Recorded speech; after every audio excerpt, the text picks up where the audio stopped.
नमस्कार साथियों, स्वागत है आपका आज के हमारे इस वीडियो में। मित्रों, आज के इस वीडियो में हम चर्चा कर रहे हैं एमपी सिविल जज मेंस एग्जाम्स के पॉइंट ऑफ व्यू से एमपी अकोमोडेशन कंट्रोल एक्ट का जो चैप्टर 6 है, अध्याय 6 है, जो प्रावधान करता है भूस्वामियों की विशेष बाध्यताओं तथा शास्तियों के बारे में उपबंध। मित्रों, इस चैप्टर में जो है टोटल 9 सेक्शन है, 9 धारा है, सेक्शन 37 से लेकर सेक्शन 44 तक।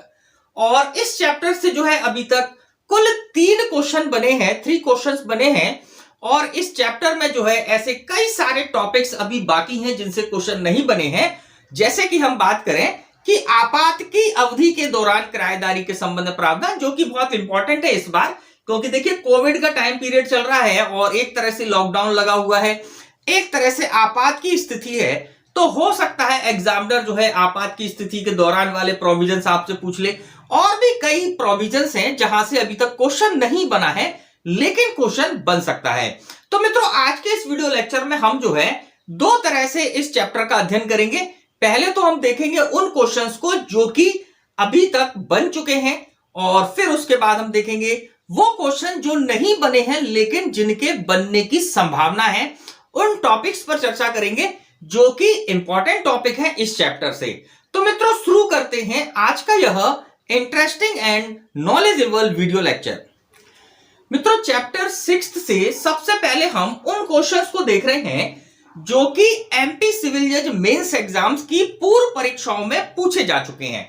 जैसे कि हम देखें 2009 में क्वेश्चन पूछा गया था, किराएदार द्वारा उपभोग की जाने वाली आवश्यक प्रदाय या सेवा जो भूस्वामी द्वारा ना तो बंद की जा सकती है और ना ही रोकी जा सकती है, में कौन सी सेवाएं सम्मिलित हैं।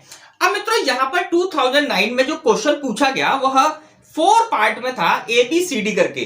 तो वहां पर अगर वर्तमान की स्थिति को देखें, अगर इस प्रकार का क्वेश्चन आएगा तो यह भी जो है ABCD कर ही जो है क्वेश्चन बनेगा, मतलब कि लगभग 2 नंबर के आसपास का क्वेश्चन बनना चाहिए। अगर इस प्रकार का क्वेश्चन आता है, ध्यान दीजिएगा, तो आप इसमें जो है टू द पॉइंट सेक्शन 38 का जो स्पष्टीकरण है उसके अनुसार जो है टू द पॉइंट आप आंसर लिख दीजिएगा, आपको नंबर जो है एग्जैक्टली परफेक्ट मिल जाएंगे।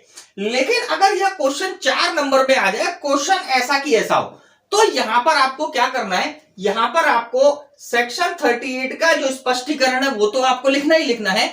इसके साथ साथ आप सेक्शन 43 का सब क्लॉज 5 भी बताइएगा, जिसके अंतर्गत उल्लेख किया गया है कि अगर भूस्वामी जो है बगैर किसी आवश्यक कारण के आवश्यक प्रदाय या सेवा बंद कर देता है तो यहां पर जो है पनिशमेंट के भी प्रावधानों का उल्लेख किया गया है। लेकिन अगर फुल लेंथ क्वेश्चन आ जाता है तो आप ध्यान रखिएगा, यहां पर आपको सेक्शन 38 को भी उल्लेख करना है, स्पष्टीकरण को भी उल्लेख करना है, और सेक्शन 43 के सब क्लॉज 5 को भी जो है उसका उल्लेख करना है। तात्पर्य यह है कि इस क्वेश्चन को आप एक टॉपिक लेकर तैयार करें कि इस टॉपिक से कनेक्टेड सारी चीजें जो है, सारे सेक्शन जो है एक साथ क्लब करके रखें, जिससे कि एग्जाम में अगर क्वेश्चन आ जाए तो आप इसको कर पाए। अब हम देखते हैं नेक्स्ट क्वेश्चन जो कि 2006 में पूछा गया था। अब इस क्वेश्चन में क्या पूछा गया, क्या एमपी अकोमोडेशन कंट्रोल एक्ट 1961 के अंतर्गत दंडनीय अपराध के लिए अपराध के घटित होने के दिनांक से 3 माह बाद की गई शिकायत पर संज्ञान लेने तथा 3000 रुपए के अर्धदंड की सजा देना दंड अधिकारी द्वितीय श्रेणी के लिए विधि अनुरूप है? अपने उत्तर के लिए कारण दीजिए। अब यहां पर ध्यान दीजिएगा कि ये जो क्वेश्चन है यह एमपी अकोमोडेशन कंट्रोल एक्ट की सेक्शन 44 से कनेक्टेड है। और इस क्वेश्चन, अगर इस प्रकार का क्वेश्चन बनेगा तो लगभग मान के चलिए फुल लेंथ क्वेश्चन तो नहीं बनेगा, यह जो है पार्ट ए पार्ट बी करके क्वेश्चन बनेगा। तो यहां पर आप सेक्शन 44 के जो क्लॉजेस हैं उनको ध्यान में रख के आप इसको कीजिएगा। अब एक चीज और समझिएगा, बेसिकली अगर हम इस क्वेश्चन को देखें तो यह क्वेश्चन जो है प्रॉब्लम बेस्ड क्वेश्चन की तरह ही है। तो यहां पर आपको, क्योंकि प्रॉब्लम बेस्ड क्वेश्चन की तरह ही क्वेश्चन पूछा गया है, तो सबसे पहले आप इसका जब आंसर लिखें तो सबसे पहले सेक्शन 44 का आपको उल्लेख करना चाहिए, और इसके बाद जो करेक्ट सिचुएशन है कि भाई एमपी अकोमोडेशन कंट्रोल एक्ट के अंतर्गत जो है दंड अधिकारी द्वितीय श्रेणी जो है पावर नहीं रखता है किसी मामले का संज्ञान के लिए।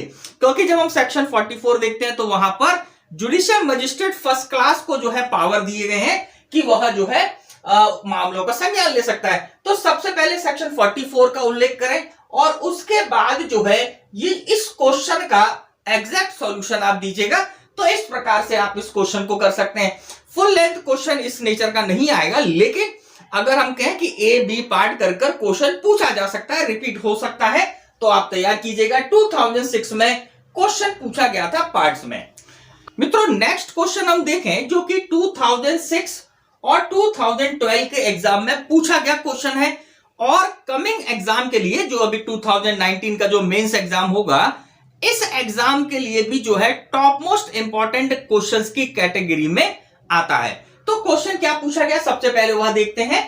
क्वेश्चन पूछा गया भूस्वामी पर एवं किराएदार पर कब और क्या शास्तियां अधिरोपित की जा सकती हैं, ऐसी शास्तियां कौन अधिरोपित कर सकता है। तो यहां पर ध्यान दीजिएगा, इस क्वेश्चन में 2 पार्ट्स हैं, 2 पार्ट हैं। अब जब हम 2006 का पेपर देखते हैं तो 2006 में जो क्वेश्चन पूछा गया था वह केवल पेनल्टीज के संबंध में था, शास्तियों से संबंधित था। लेकिन जब 2012 में ये क्वेश्चन रिपीट हुआ तो इस क्वेश्चन के अंतर्गत जो है प्राधिकारियों के बारे में कि भाई अधिकार जो शक्तियां हैं वह किसके पास हैं, इसको भी जो है इसमें ऐड कर दिया गया। अब यहां पर इस बात को समझिएगा कि अगर ये क्वेश्चन रिपीट होता है तो ये इसी फॉर्म में रिपीट होगा, क्योंकि केवल पेनल्टीज जो है पर्याप्त आपको जो 8 नंबर का फुल लेंथ क्वेश्चन जो है उसका मटेरियल प्रोवाइड नहीं करती हैं।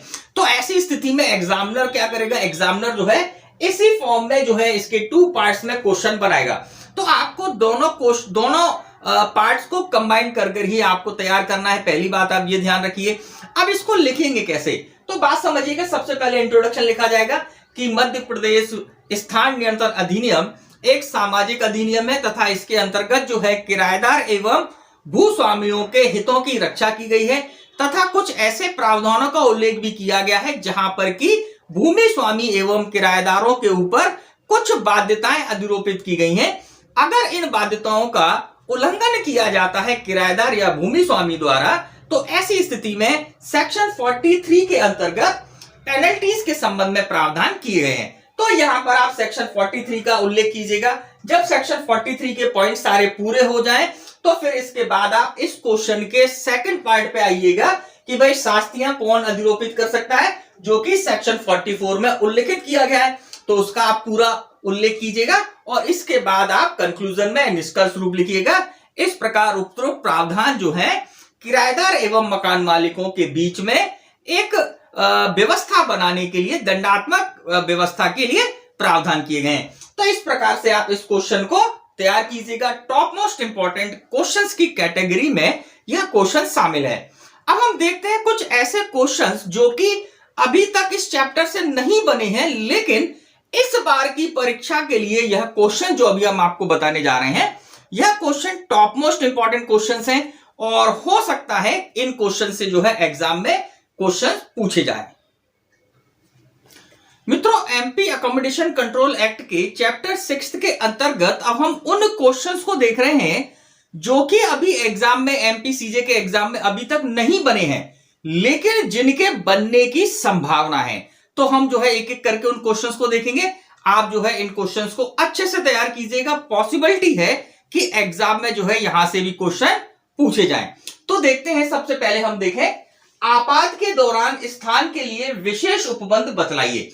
अब देखिए, ध्यान दीजिएगा, क्योंकि देखिए एमपी में और पूरे भारत में लॉकडाउन की स्थिति है और एक तरह से हम देखें इनडायरेक्टली आपात की स्थिति जैसी ही है, लेकिन आपात नहीं है, क्योंकि ऑनरेबल सुप्रीम कोर्ट ने जो है अपने विभिन्न जजमेंट्स में जो है लॉकडाउन को नेशनल इमरजेंसी नहीं माना है। बट यहां पर क्योंकि स्थितियां, लॉकडाउन की स्थितियां एक तरह से इमरजेंसी की तरह ही हैं, तो हो सकता है एग्जामिनर थोड़ा इस दृष्टिकोण से, करंट पॉइंट ऑफ व्यू से जो है इस पर क्वेश्चन बना ले। तो देखिएगा इसको कैसे तैयार करें। तो सेक्शन 40A जो है वह व्यवस्था करती है, प्रावधान करती है आपात के दौरान स्थान के लिए विशेष उपबंध के लिए। तो इसके लिए ये जो सेक्शन है, सेक्शन 40A, यह ऐड हुई थी 1965 के अमेंडमेंट के द्वारा। मतलब 1965 में इस सेक्शन को, सेक्शन 40A को जो है एमपी अकोमोडेशन कंट्रोल एक्ट में जोड़ा गया था।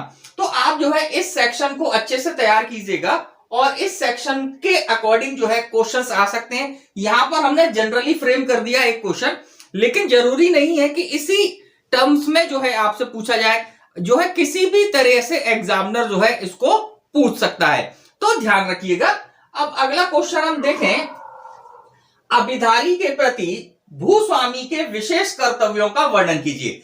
अब यहां पर बात समझिएगा कि पूर्व एग्जामों में सेक्शन 38 का जो इस एक्सप्लेनेशन फर्स्ट है, जो है आवश्यक प्रदाय बंद करना, इसका तात्पर्य क्या, ये जो क्वेश्चन बना है, ये क्वेश्चन जो है लगभग 2 नंबर या 4 नंबर में ही पूछा जा सकता है। लेकिन अगर एग्जामिनर को फुल लेंथ क्वेश्चन बनाना है तो वह सेक्शन 37 और सेक्शन 38 को मर्ज कर जो क्वेश्चन बनाएगा वह 8 मार्क्स का क्वेश्चन बन सकता है।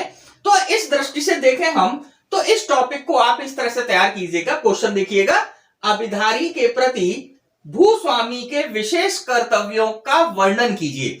तो इस क्वेश्चन में सेक्शन 37 और सेक्शन 38 दोनों कवर आउट करते हुए जो है आंसर अपने को जो है तैयार करना है। तो आप इसको भी तैयार कीजिएगा। फिर अगला टॉपिक हम देखते हैं, अगला क्वेश्चन देखते हैं। यहां से भी जो है एग्जामिनर क्वेश्चन फ्रेम कर सकता है। कलेक्टर अथवा डिप्टी कलेक्टर किसी स्थान को भाड़े पर दिए जाने पर बंधन लगा सकता है, संबंधित प्रावधानों का संक्षेप में वर्णन कीजिए। ये जो क्वेश्चन है यह सेक्शन 39 से कनेक्टेड है, जिसमें प्रावधान किया गया है कि कलेक्टर अथवा डिप्टी कलेक्टर जो है अपने उस क्षेत्र के स्थानों को भाड़े पर देने पर निर्बंधन लगा सकता है किसी भी कारण से, जो कि उस सेक्शन में प्रोवाइडेड है, सेक्शन 39 में प्रोवाइडेड है। उन प्रोविजंस के अकॉर्डिंग जो है यहाँ वहां पर डिप्टी कलेक्टर और कलेक्टर को ऑथराइज किया गया है कि वह भाड़े पर देने के लिए जो स्थान है उस पर जो है बंधन लगा सकता है। तो आप जो है इस क्वेश्चन को भी जो है तैयार कीजिएगा, सेक्शन 39 को अच्छे से तैयार कीजिएगा।